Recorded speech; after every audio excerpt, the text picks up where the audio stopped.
오늘 본문을 묵상하면서 제일 먼저 떠오른 문구가 있었습니다. 산 넘어 산. 여기서 산은 인생 앞에 놓인 장애물을 상징하죠. 그리고 또 하나 떠오른 고백이 있었습니다. 해결자 하나님. 이스라엘 백성들에게 있어서 애굽은 거대한 산이었습니다. 그런데 하나님께서 해결자가 되어 주셨죠. 애굽의 열재앙을 내리시고 하나님께서 그들을 출애굽 시켜 주심으로 해결자로서의 은총을 베풀어 주셨습니다. 그런데 또 다른 거대한 산이 이스라엘 백성들에게 놓였죠. 홍해와 추격해 오는 바로의 군대입니다. 하나님께서 다시금 해결자가 되어 주셨습니다. 홍해를 마른 땅 가운데에 밟고 지나가게 해 주셨습니다. 그리고 바로와 그의 군대들은 그 홍해에서 수장시킴으로 하나님의 능력을 보여주시고 해결해 주셨습니다. 이 정도 되면은 이제 다 끝난 것입니까? 또 다른 거대한 산이 놓였죠. 광야라는 산이 놓였습니다. 하나님은 또다시 동행하시고 해결자로서 그 은총을 베풀어 주심으로 광야를 통과하게 되었습니다. 그런데 이 정도 되면은 가나안 땅에 무사히 안착해야 하지 않겠습니까? 그런데 또 다른 거대한 산이 있었죠. 바로 가나안 땅의 거민들입니다. 그냥 물러나지 않죠. 자기들이 살고 있는 땅 순순히 하나님께서 원하시면은 그렇게 하시죠. 할 족속들이 아니었습니다. 하나님 앞에 놓인 이 것들은 하나님께는 아무것도 아니지만 이스라엘 백성들에게는 넘을 수 없는 장애물, 거대한 산이었습니다. 그래서 여기 오늘 본문 17절에서는 이들을 큰 왕들이라고 부릅니다. 표준세 번역은 위대한 왕들로 번역을 했습니다. 아주 막강한 군사력을 가지고 위압을 보이는 왕들, 두려움과 공포를 주는 강하고 위압적인 왕들, 이러한 표현입니다. 18절은 이런 왕들을 달리 표현합니다. 어떻게 표현했습니까? 유명한 왕들이라고 했습니다. 여기서 유명한 왕들은 위엄있고 압도적인 존재들, 싸우기도 전에 이미 길을 꺾어버리는 왕들, 이런 의미입니다.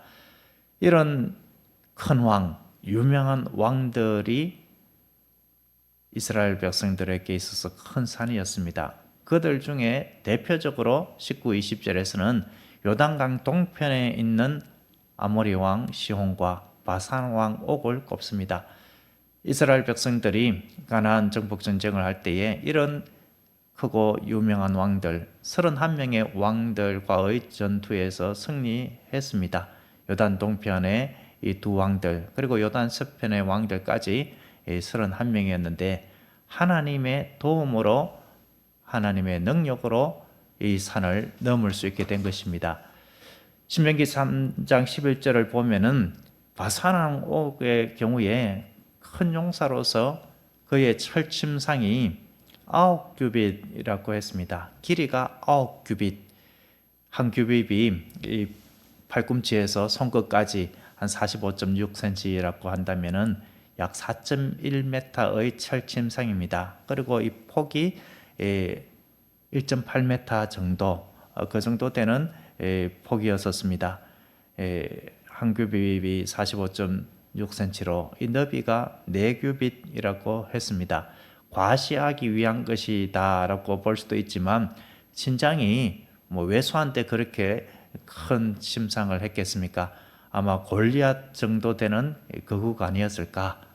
그러한 왕, 용사.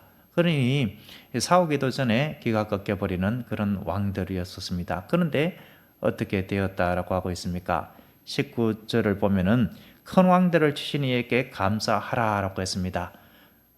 그런데 17절입니다. 큰 왕들을 치신 이에게 감사하라라고 했는데 여기서 치신 이라고 되어 있는 저 히브리 단어는 단순하게 일시적으로 타격하고 공격한 것이 아니라 완전히 진멸한 것을 이야기합니다. 파괴하고 완전하게 무력시켜서 멸망시킨 것을 가리키고 있습니다. 더 이상 위협하지 못하도록 결정적으로 하나님께서 처리했다라는 것입니다. 18절에서 또 이렇게 표현을 하고 있죠. 18절을 보면은 유명한 왕들을 죽이신 이에게 감사하라. 17절에서는 치신 이라고 했고 18절에서는 죽이신 이라고 했습니다. 여기서 죽이신 이라고 표현되어 있는 이 단어도 17절과 비슷한 의미가 있습니다.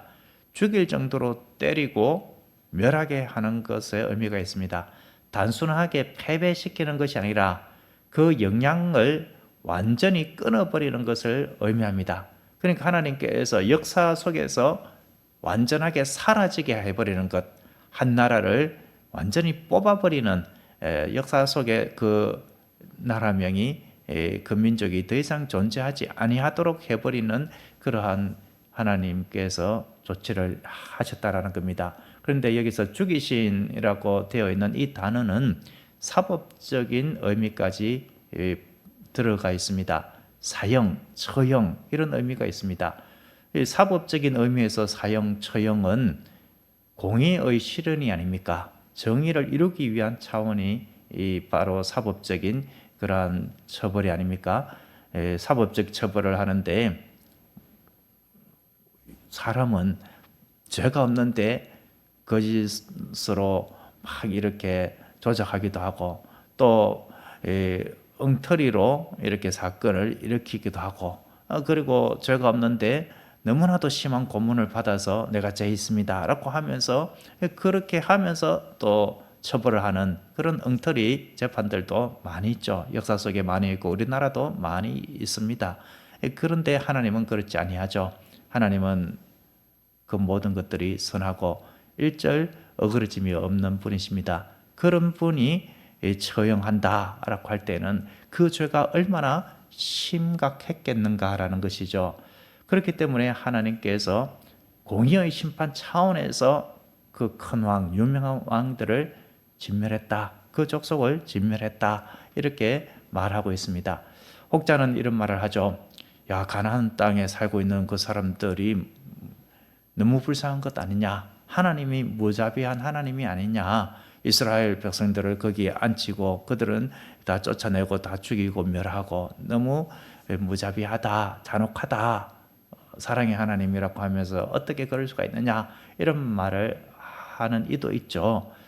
그런데 몰라서 하는 소리다라는 것이죠. 하나님께서 이스라엘 백성들에게 그 땅을 약속했고 하나님이 주인인데 그들이 무단으로 들어와서 살았다라는 것이고 그것을 떠나서 오늘 죽이신이라는 이 단어만 보더라도 그들이 아무 죄도 없는데 그렇게 한 것이 아니라 하나님 앞에 이미 처형받고 또 처형받아도 마땅할 그 심각한 죄를 끊임없이 지었다라는 것입니다.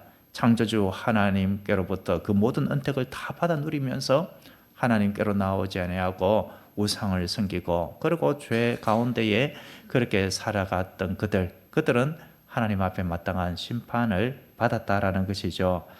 그런데 이 본문에서 무엇보다도 중요한 것이 있습니다.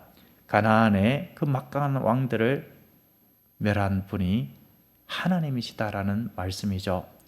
치신, 죽이신이라고 한 이 내용을 통하여서 우리에게 주시는 메시지는 무엇이겠습니까? 전쟁의 주체는 이스라엘이 아니라 하나님이셨다라는 것입니다. 세상의 큰 왕, 유명한 왕들이 자기가 최고인 것처럼 군림할지라도 아니다. 오직 하나님만이 참신이시고 위대한 왕이시다. 이것을 보여주신 사건입니다. 그리고 하나님의 백성들을 아무리 대적이 큰 산과 같은 장애물이 위협하고 길을 꺾어 놓으려고 할지라도 하나님께서 함께 해주셔서 해결자가 되어주신다. 하나님께서 해결해 주신다라는 메시지입니다. 전쟁의 승패는 군사력에 달려있는 것이 아니라 하나님께 달려있다. 이것을 말하고 있습니다. 사랑하는 성도 여러분, 우리의 인생을 돌아보면 어떻습니까? 산 넘어 산이었다 고백하게 되죠. 그런데 또 우리는 이런 고백을 하게 됩니다. 그 모든 산 가운데에 하나님께서 함께 해주셔서 무사히 통과하게 해주셨다. 그런데 우리는 이러한 마음이 또 들어갑니다. 우리 앞에 또 다른 거대한 산이 놓여 있을 수 있다. 경제의 산, 관계의 산, 가정의 산, 그리고 사탄 마귀의 유혹의 산, 이러한 큰 산이 있을 수가 있다. 이것을 생각하게 됩니다. 그런데 역시 우리는 확신 있게 담대하게 고백할 수 있습니다. 하나님은 영원한 인자하심으로 오늘도 나와 함께 하신다. 아무리 거대한 산이 나를 두렵게 하고 길을 꺾어 놓으려고 할지라도 하나님께서 해결자가 되어 주신다.